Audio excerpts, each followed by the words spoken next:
अच्छा हाफिज साहब, आपकी जानिब आऊँगा। गुज़श्ता रोज़ भी जब इसी मौजू के ऊपर, इसी डेडलॉक के ऊपर बातचीत हम कर रहे थे, तो एक चीज़ के ऊपर सभी ने इत्तेफाक किया कि जो फाइनेंशियल जो बैकग्राउंड स्ट्रांग है ज़ाहिर है इंडिया का, और फाइनेंस जिस तरह से इंडिया करता है ज़ाहिर है पाकिस्तान उस तरह से फाइनेंस नहीं करता, तो बेहतर पोजीशन में तो इंडिया मौजूद है इस सिचुएशन के ऊपर। आप क्या कितनी देर तक पाकिस्तान जी जी जी जी जी हाफिज साहब। कथा कलामी की इंडिया कोई फाइनेंस नहीं करता। अच्छा, ये कारोबार है।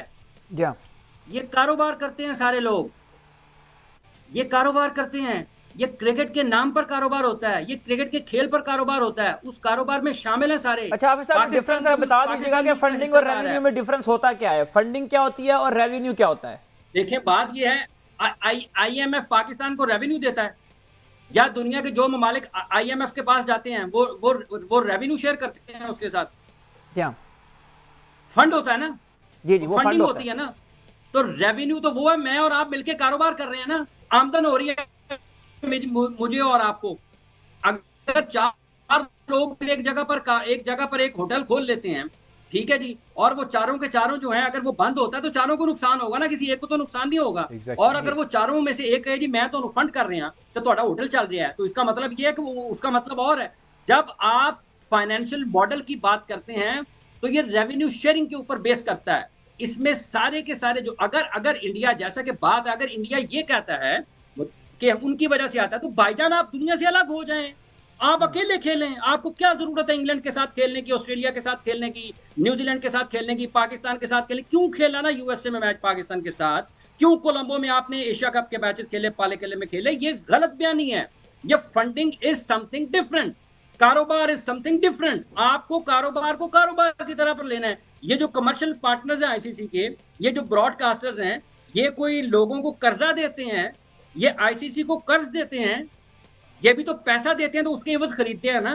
तो वो जो खरीदो फरोख्त होती है, उस खरीदो फरोख्त को टेलीविजन पर दिखाया जाता है। exactly. और जो लोग कमर्शियल पार्टनर्स की हैसियत से जो मल्टीनेशनल उस टूर्नामेंट्स के साथ, इवेंट्स के साथ जुड़ती हैं, वो कारोबार करती हैं, वो फंड नहीं करती हैं क्रिकेटर्स को, वो कारोबार होता है।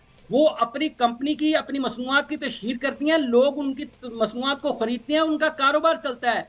ये सबका कारोबार क्रिकेट की वजह से चल रहा है। ये इससे निकले बाहर के फंड करते हैं, भाईजान पैसा कमाते हैं, कारोबार करते हैं। ये कौन लोग हैं जो आपने बिल्कुल दुरुस्त कहा, आपने बिल्कुल दुरुस्त कहा। हम अगर बात कर लें ब्रॉडकास्टर्स के हवाले से, तो उनकी जानिब से पहले ही ये कह दिया गया है कि दोनों टीम्स को ही टूर्नामेंट के अंदर होना चाहिए, ना माइनस इंडिया होगा ना माइनस पाकिस्तान होगा। लेकिन हम यहाँ पर यह भी देखें कि ब्रॉडकास्टर्स ज़्यादा जो कंपनियां हैं वो भारत से ताल्लुक़ रखती हैं। आप समझते हैं, बट साहब इसी सवाल को आपकी जानिब ले आऊँगा, क्या आप ये समझते हैं कि कहीं ना कहीं यहाँ पे भारत इन्वॉल्व है और इन्हीं कंपनियों को इस्तेमाल करते हुए भारत ये चाहता है कि हाइब्रिड मॉडल अपनाया जाए, पाकिस्तान ना जाया जाए? बेसिकली उनका जो आर्गुमेंट के ऊपर इतना फर्म स्टांस का होना है, और इस चीज को उनको ये अश्योरिटी है कि जाहिर है जो कंपनीज इसको मेजरली फंड कर रही हैं, इस कारोबार में इन्वेस्ट कर रही हैं, वो इंडियन कंपनीज हैं। ठीक है, इसमें जो है आईसीसी भी इसी वजह से जो है, ऑब्वियसली उनकी इंक्लिनेशन आप देख रहे हैं जो कि बड़ी क्लियर है इस मैटर के अंदर, कि वो अगर शायद ये कोई और कंट्री होती तो वो इतनी देर तक बात ना जाती। तो बेसिकली इस दुनिया के जो फैसले हैं बहुत सारे जो इंसानों के हाथ में होते हैं, तो ये उसको कमर्शियल बेस के ऊपर ही इसका टिल्ट जाता है। इसका मेरिट से ताल्लुक नहीं है। मेरिट तो बड़ा एज क्लियर एज वाटर है। मेरिट तो इतना साफ सुथरा नजर आ रहा है कि जिस कंट्री के होस्टिंग राइट्स है उसमें क्रिकेट होनी चाहिए। इंडिया में जब क्रिकेट हुई, पाकिस्तान गया, पाकिस्तान को इंडिया ने सिक्योरिटी दी, वही सिक्योरिटी पाकिस्तान इंडिया को देगा। उधर भी सारे ममालिक खेले, इधर भी सारे ममालिक खेले। तो ये जो एक इसमें आउट ऑफ अ ब्लू एक चीज लाते हैं, भाई जिन लोगों के आप पास जाना नहीं चाहते, अब आपकी एक बंदे से लड़ाई है और आप उस पर बहुत जो है ना, आप उस पर बहुत गुस्सा है और आप उसको देखना नहीं चाहते, आप उसके पास जाना नहीं चाहते, तो फिर आप उसको घर क्यों बुलाना चाहते हैं? ये कैसी बात है? यानी वो आप उधर नहीं जाना चाहते लेकिन वो आपके घर आए, आप नहीं जाना चाहते लेकिन किसी के घर में आपकी उससे मुलाकात हो जाए। तो ये बात तो मैं पहले भी कर चुका हूँ। आई थिंक ये चीजें जरा सोचने की हैं। हाफिज जी का ये जो पॉइंट है ना कि ये एक इन्वेस्टमेंट है और एक कमर्शियल एस्पेक्ट कैरी करते हैं और इसमें म्यूचुअल बेनिफिट्स हैं सबके। ठीक है, उनका ज्यादा रेवेन्यू आता है तो वो ज्यादा ले जाते हैं, लेकिन India alone does not carry all the benefit, ये सब शामिल होते हैं, तो ये सारी चीजें आती हैं। अच्छा बट साहब एक ब्रेक का कहा जा रहा है, बट साहब एक ब्रेक का कहा जा रहा है, लेकिन ब्रेक पर जाने से पहले सिर्फ 1 मिनट में हाफिज इमरान साहब आपकी तरफ आऊंगा। पाकिस्तानी मीडिया का किरदार इस सारे सिनेरियो में आप कैसा देखते हैं? क्योंकि पाकिस्तानी मीडिया को भी हम देखते हैं कि काफ़ी इंडियन मीडिया को ग्लोरीफाई करता है और इंडियन मीडिया को ये कहा जाता है कि इंडियन मीडिया बड़ा है, इंडियन जो बोर्ड है वो बड़ा है, इंडिया का जो रेवेन्यू है ज़्यादा है, इंडिया का पार्ट ज़्यादा है। तो इस सारे मामले में, इस सारे डेडलॉक के मामले में जो पाकिस्तानी मीडिया है इसके किरदार को कैसे देख रहे हैं? पॉजिटिव है, नेगेटिव है, क्या कहेंगे?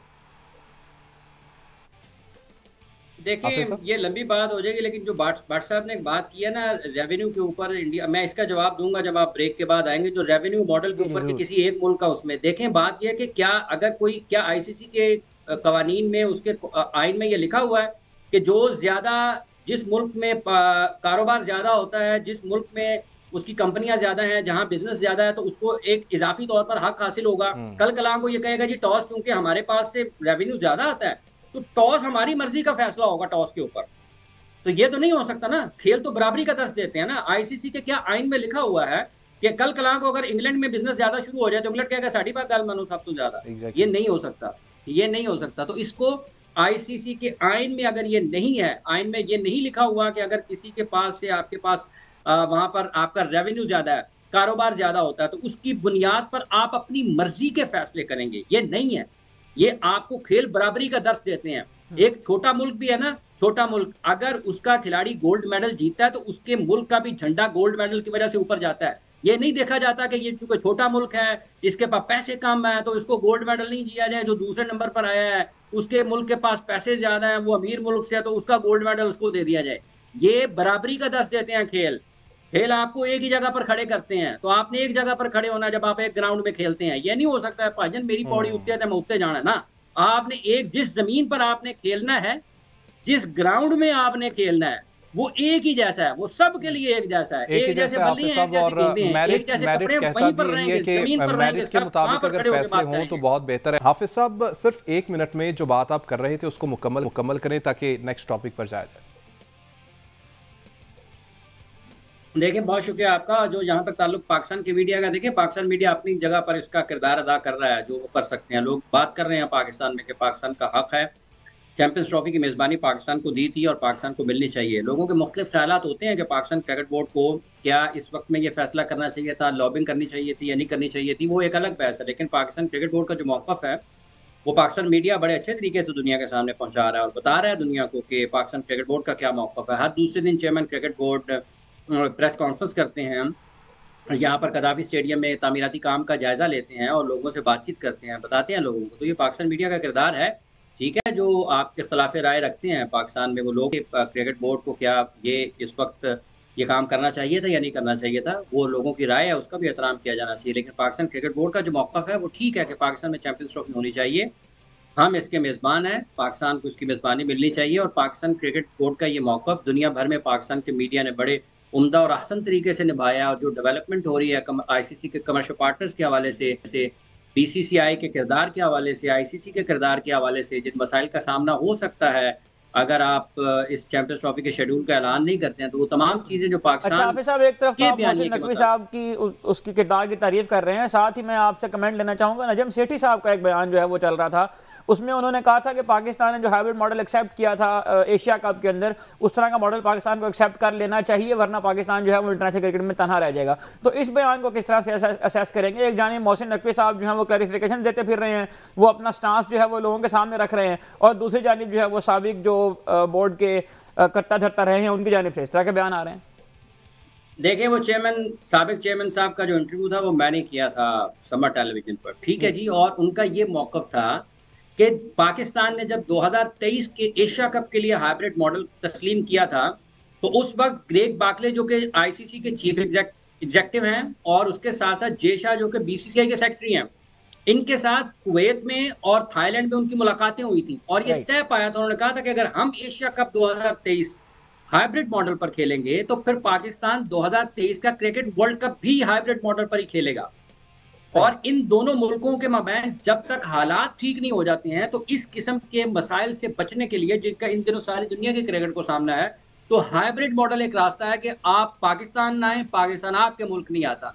लेकिन 2023 में हुकूमत के उसमें जब सेठी साहब बदले जी, हाँ ठीक है, ठीक तो है वो जी। हाफिज साहब, मेरे ख्याल में इस बात को यहीं पर हम ख़त्म करते हुए नेक्स्ट टॉपिक पर चले जाते हैं। हाफिज साहब, एक तरफ तो इस तरह की बातें भारतीय मीडिया की जानिब से और भारतीय गवर्नमेंट की जानिब से की जाती है कि वही सब कुछ हैं, और भारतीय बोर्ड की जानिब से भी कहा जाता है वही सब कुछ हैं। लेकिन अगर दूसरी जानिब नज़र दौड़ाएं, भारत और ऑस्ट्रेलिया के दरमियान पहला टेस्ट और 150 रन के ऊपर पूरी की पूरी भारतीय टीम पवेलियन वापस लौट जाती है पहली इनिंग्स में। और इससे अगर थोड़ा सा पीछे चले जाएं, इंडिया वर्सेस न्यूजीलैंड में भी हमने ये देखा कि न्यूजीलैंड की टीम वाइट वॉश करके गई। तो अपनी इनकी सिचुएशन ये है और बातें ये इस तरह से करते हैं कि जैसे बस ये किंग हैं और यही सब कुछ है। देखें, जहाँ तक क्रिकेट का ताल्लुक है, इंडिया ने क्रिकेट अच्छी खेली है। गुज़िश्ता साल, 1.5-2 साल में देखते हैं, उन्होंने अपने मैदानों पर, ये न्यूजीलैंड की सीरीज से पहले T20 वर्ल्ड चैंपियनशिप भी जीती। 50 ओवर्स के क्रिकेट वर्ल्ड कप का फाइनल उन्होंने खेला और वो अनबीटन थे उस फाइनल से पहले, और वो फाइनल एक हारे। उसके बाद वो 2024 में रवां साल ही उन्होंने 2020 क्रिकेट वर्ल्ड कप का टाइटल जीता है, और वो बगैर किसी नाकामी के, नाकाबिले शिकस्त रहते हुए उन्होंने टाइटल जीता। तो क्रिकेट के मैदान में अगर आप बात करते हैं तो उनके पास बासलाहियत लोग मौजूद हैं जो अच्छी क्रिकेट खेलते हैं। दुनिया के बेहतरीन फास्ट बॉलर्स, बैटर्स उनके पास मौजूद हैं, स्पिनर्स उनके पास मौजूद हैं। रविचंद्रन अश्विन की बात करें, जडेजा की बात करें, शामी अभी अनफिट हैं, जसप्रीत बुमराह आज तक उन्होंने जितने आउट किए हैं सिराज ने और उन्होंने, विराट कोहली, रोहित शर्मा की बात कर लें, जायसवाल की बात कर लें, उभरते हुए नौजवान खिलाड़ी हैं, शुभमन गिल की बात करें, ऋषभ पंत की बात करें, तो उनके पास क्रिकेट के एतबार से तो ठीक चीज़ें मौजूद है ना। लेकिन जहाँ तक ताल्लुक इस चीज़ का है कि आज भी अगर 150 पर वो आउट हुए हैं तो 67 पर उन्होंने ऑस्ट्रेलिया के भी साथ आउट किए हैं। तो ये एक अच्छी क्रिकेट दोनों मुल्कों के माबैन देखने को मिल सकती है इस टेस्ट क्रिकेट, इस टेस्ट सीरीज में, और ये एक अच्छा मुकाबला होगा दोनों टीमों का।